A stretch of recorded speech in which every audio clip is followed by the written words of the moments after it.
the Assemblyman Robert Smullen, who recently announced on our program that he'd be running for Congress and hoping to fill that seat as a front runner for the 21st Congressional District here. And so in those press releases announcing some more support and also some more money to help that campaign. Assemblyman, good morning. Thanks for joining us here on the program.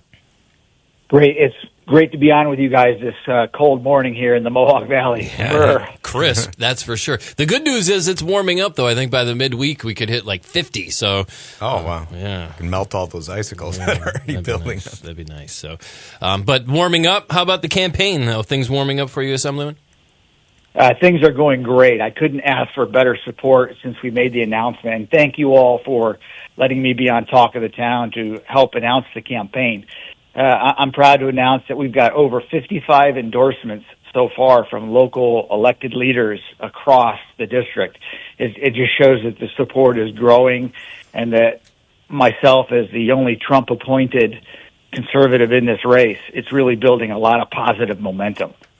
And I know you have a long list of individuals that have announced their endorsements and their support for you.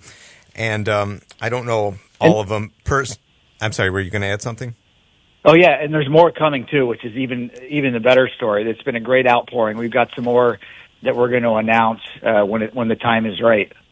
What are you noticing about all of those, the broad strokes of those individuals? I don't know their politics. I don't know their views on a lot of issues, if any of them are Democrats or all Republicans or conservative. But what's your takeaway from the dozens of people, individuals that have come out and supported you?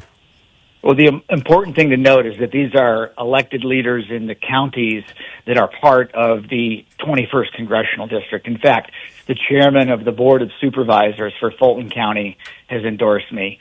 The Montgomery County Executive has endorsed me. The chair and the entire board of the Hamilton County Board of Supervisors have endorsed me. This shows a lot of positive strength, and these are people that are very deeply rooted in their communities. And it shows the support, not only that I've done for them as their assembly person over the last few years, but looking forward, what I'll be able to get done as the congressman from the 21st Congressional District if I'm elected. And as you're probably aware of some comments that your opponent has made concerning kind of his position in the race when he announced the previous time running. And now he's going to be your opponent, at least at this point in the Republican primary, and he believes he had the majority of support first time around, and I think he believes he has a majority of support right now. So despite these endorsements, what would be your response to anybody, any candidate that thinks they're the front runner in the race? Well, our country, our state, this district needs a battle-tested, service-driven conservative who's not going to back down to one-party rule in Albany. That's what I mean by Upstate First, to be able to represent all of the people from across the entire congressional district, to make sure that our voice and our values is heard in Washington, D.C., just like it's been heard in Albany, since the last time that I was elected. 3 times I've been elected unopposed in the 118th Assembly District. I've got great support. I know what the issues are, and I know what needs to be done in Washington, D.C. Certainly a different approach as of now, I think, with, when you look at another candidate who's come out and seeking this seat, and they were seeking this seat early on when there was some talk that Elise would be filling a different position. So is there, I don't want to say is there concern, but what is the conversation? Again, much different, I think, polarizing in the campaigning, I would say. You're not out there making songs. You're not holding parties, I guess. To your point, I think you're addressing some of these issues that you feel that those that are supporting you, endorsing you, those conservative Republicans in this district, you're listening to what they want and what they need. So what would be the difference here as far as the support? What is there a concern that money wins the battle and not necessarily the concerns and the issues that are of the 21st?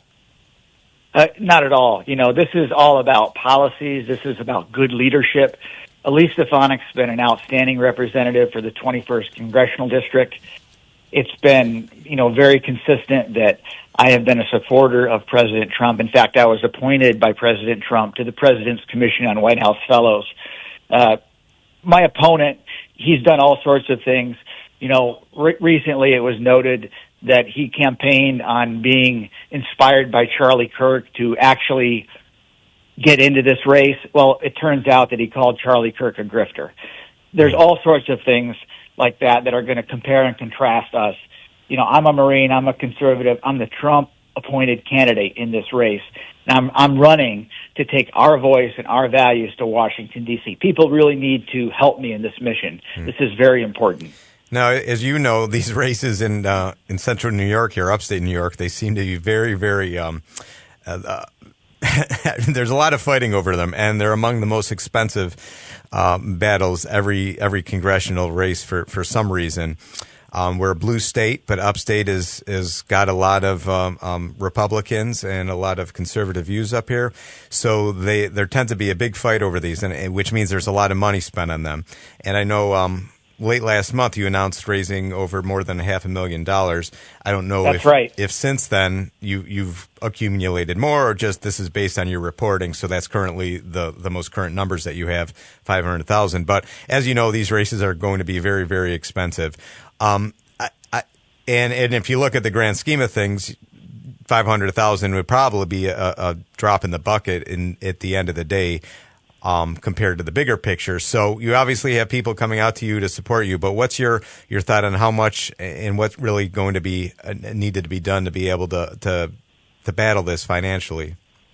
Well, of course, it takes a lot to run for a congressional post like this. Anybody out there that's listening can visit robertsmullenforcongress.com to help donate, to help send a Marine who's going to fight for them down to Washington, D.C. And to win this fight, I need a real national team behind me. If the people out there, and this is what's happening, if they believe, and what I believe is that they need more servant leaders in Washington, D.C., I'm asking for their support to be able to do this. And we're doing it through every means, a grassroots campaign to be able to get out there and get the message out. And if you're within earshot of this message, go to robertsmullenforcongress.com, find a little bit about me, and then choose to hit that donate button and help send a Marine to Washington, D.C. It's a great thing. And these donations so far, are most of them from grassroots support donors, or is this support from larger groups right now that are trying to get you a head start? No, that's it. robertsmullenforcongress.com is for everybody. It's a grassroots effort. It's coming in from all over the district, all over the state. And it's really just the start of what's going to be a great campaign. There will likely be a primary here, and there will likely be a general election. And we're already defining that right now by letting people know what Upstate First stands for and what myself, Robert Smullen for Congress.com, what it's all about. I encourage people to make their own decisions. Yeah, here's an interesting one, and there are a few national topics I'd like to give you the opportunity to touch on. But the story this morning, talking about this district, talking about New York State, it says the headline is the representative Elise Stefanik demanding that there is a ramp up to this federal probe into allegations that the Hochul administration was involved in bid rigging on $1 billion Medicaid home care contract, saying there are new emails out there that reveal state officials met with reps for the winners of those contracts 2 weeks before the bidding began. Yeah, so the CDPAP program has been something that's been a staple for people and their families to be able to help take care of their loved ones who have varying levels of needs. And I'm in favor of leaving the program as it was before. We were outvoted on that, and it was done, without our consent, so to speak. And now what's turning out, one-party rule is a very bad thing for New York State. It always has been. It's something that I've been working on in Albany really for the last 6 years, cutting waste, reducing taxes. And it comes down to programs like this, like the CDPAP program. It was going very well on its own, but it had to be changed, and now it's got to be investigated. Yeah. Well, and before we wrap here, just want to give you the opportunity if you have any thoughts, certainly over the weekend, a few, several, I guess, when you start to add them up, but a few headlines here of tragic stories. 2 people killed, 9 others injured in this Brown University shooting. I think there were at least 15 now killed, 40 injured, and including a 10-year-old victim in this Australian shooting and in Australia. So during this Jewish holiday, the celebration, your thoughts? Do you had an opportunity to look through or at some of this, Assemblyman? Well, just, talking about the Australian situation, Australia has some of the strictest gun control laws in the entire world, and they clearly aren't working because people can't defend themselves when someone is out there shooting. And in this case, it appears that it's all about an anti-Semitic mission that these 2 shooters had. And I actually watched the video of the passerby taking down one of the shooters. Right. And it's just absolutely mind-boggling, to think that in this day and age that anti-Semitism can be so prevalent. In this case in Australia, but it's also prevalent here in New York State, in New York City in particular, with the anti-Semitism on some of the campuses. And it's something that has to absolutely, positively be tamped down. And that's one of the things that I can do in Congress is stand for all of our people, but making sure that particularly our people of the Jewish faith, here we are in the Jewish holidays, that they're protected and that they have all of their rights that are preserved here in America. It's part of our fabric. It's why New York is a great state. It's why I'm running to be Upstate First in Congress to make sure that Americans and all their rights are protected.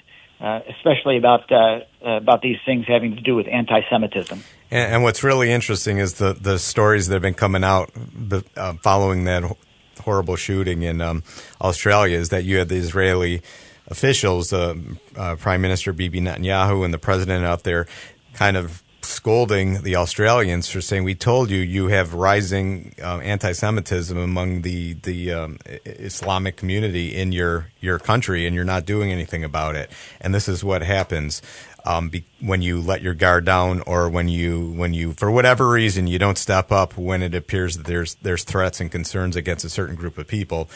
Individuals wind up dead.